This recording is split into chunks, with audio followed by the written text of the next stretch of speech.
Welcome to Solving Quadratic and Linear Systems. Let's begin. Here are the two questions we want to answer. What does it mean to solve a linear quadratic system? This is the main thing we're looking on. We also want to be able to answer how many types of solutions can this kind of system have. So hopefully you remember from Unit 1 that a linear system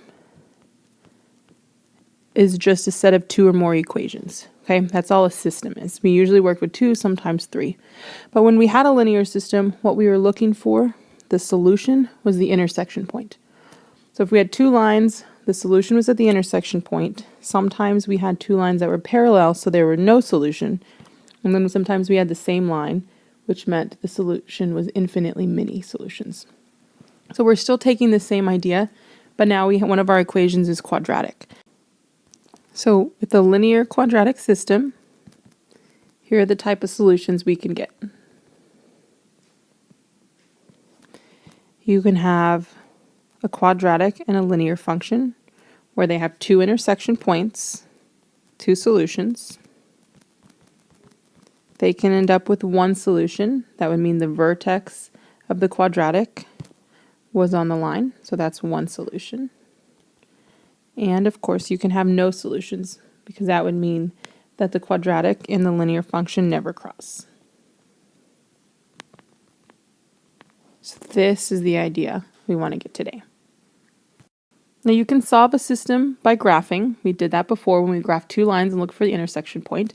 We can do the same thing, just one of them is quadratic. So we know this quadratic is in vertex form, which means my vertex is at 1, -3. My A is 1 and it's positive, so it's going to open up. So I can come over here to 1, -3. And I can count with my pattern. So it's going up 1 over 1, up 3 over 1, and up 5 over 1.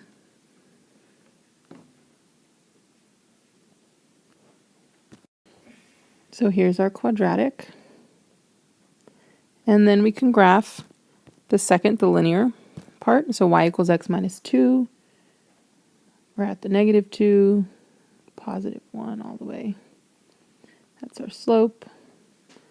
And hopefully yours is neater than mine, but you can see that it crosses twice.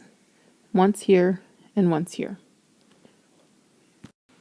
So our two solutions are at 0, -2. That's this point. And then over here at 3, +1. So we just solved the system by graphing. Now the other way we're going to solve is algebraically using substitution. So this is a little bit longer, but it's still the same idea as we did when we solved a linear system by substitution. So what you want is this to be in a y equals form. So I'm going to divide by 2. All right, with substitution, we wanted one of them to be in y equals or x equals. So we want that linear form in y equals, or x equals, I guess. I put it here in y equals. Now I'm going to substitute for this y. I'm going to plug in -2x here. So -2x minus 4 instead of y minus 4 equals -x plus 2 squared. Now from here, we just need to solve for x. Now what gets tricky is the quadratic part over here. If this is a binomial squared, that means I need to write this twice and FOIL it. It does not become x squared plus 4. It does not do that. So over here, I would have negative, and then I would have x plus 2 times x plus 2. And I would FOIL this first. So I have x squared plus 4x plus 4, with that negative still in front. Then I can distribute -x squared minus 4x minus 4. Now I'm still solving for my x. When we have a quadratic and we want to solve for x's, right now we can either solve that by graphing or by factoring. But the only way to do either one of those is to make sure it's in standard form. So I need to move all of these over to one side. So actually, because this is negative, I'm going to move this over here, this quadratic, over to this side and set it equal to 0. So I have a quadratic in standard form. So I'm adding the x squared over, so that becomes +x squared Then I'm going to add the 4x. So that becomes plus 2x. And I'm adding the 4. So that's 0.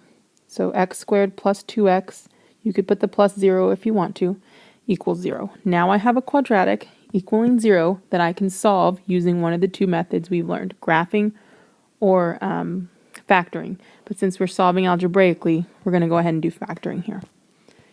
So I've got a greatest common factor of x. And now using my zero factor property, I set each one equal to 0. And now I know that my x's are 0 and negative 2.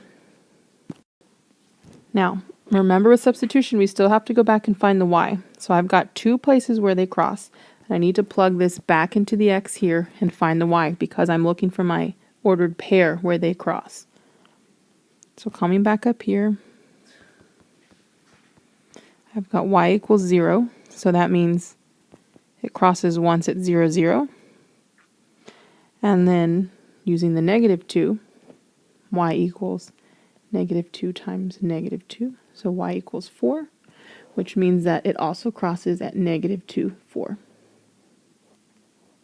So the algebraically is longer, but this is how you solve it by substitution. Find your x's. Sometimes there's 2, 1. There could also be none. Go plug them back in. Find your y's because remember, solving a system is looking for the intersection point, which is an ordered pair. So you need the x and the y. Please rewatch as much as needed, especially the algebraic part if you're forgetting how to do substitution. And please don't make the mistake that happens every year and turn that into x squared plus 4. Okay, remember what I said. You have to expand, write it twice, and then FOIL it. And then again, don't forget to do your questions in summary. I am looking for your summary when I check these notes. Okay, this is part of your grade. Do that summary. That's it. Thanks for watching and see you soon.